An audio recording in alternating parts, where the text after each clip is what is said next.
are looking at the ice pick grip, and we're doing a sequence of movements that covers some of the angles you would be using this grip at. So, first of all, your knife is close to your body. It might still be in its sheath, so you might be able to pull it out during a close combat fight. So we are looking really to use this sequence against someone that is close by. Close by, easy enough to press the blade with the body. Now, much more difficult. So from this position here, our first sequence is cutting up, and we want to be cutting across any limbs that are in our way.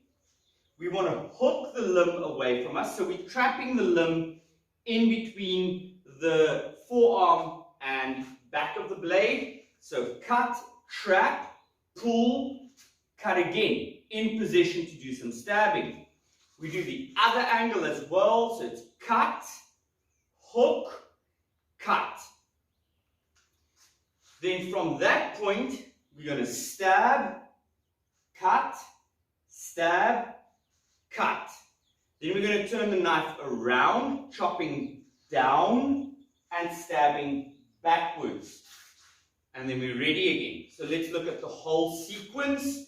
We move in, we cut up, hook out the way, bring to position.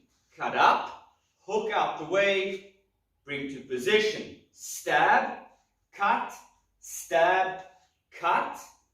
From here, pull all the way down, stab backwards, and ready. We can do one more time. So it's up, down, up. Other way, up, down, up. Stab, pull through, stab, pull through, pull down, stab backwards, and ready. And as you can see, every single time after technique, I'm bringing the knife to my body to make it as difficult for my opponent as possible to find purchase on this arm. Right, practice that a bit, then come back for the next video where I will be doing this against Sensei Harvey to explain how the limbs get trapped between the blade and your wrist. Right, so we're going to look at the ice pick grip of the knife, and I'm going to go through what each movement in that sequence means. So, Sensei Harvey's just going to stand with his arms up. Understand that this is not really the case where I'm attacking an empty-handed person with a knife. They will probably also have a weapon, but just to explain where the knife goes regarding the limbs. So from here, our first movement goes from hip up, and we're trying to cut through the arms. Our next movement is locking the limb behind the back of the knife here, pulling away, and then cutting back up and starting to stab. When we go the other direction, same thing. We're cutting the limb, we're hooking the limb, we're pulling it away, we're cutting in, and then we stab.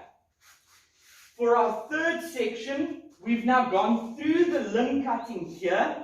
We've hooked and pulled the limbs out the way. Now we're going to start targeting the neck. So it's stab, then it's a twist and a tear. So the knife goes in, twists and rips open. That's the theory behind that movement.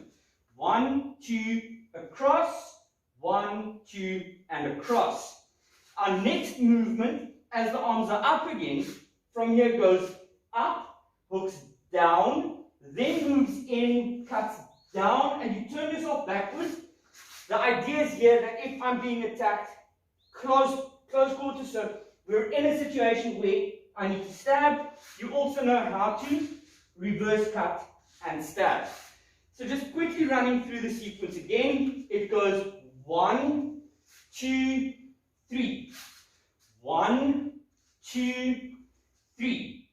1, 2, 1, 2, 1, 2, 3,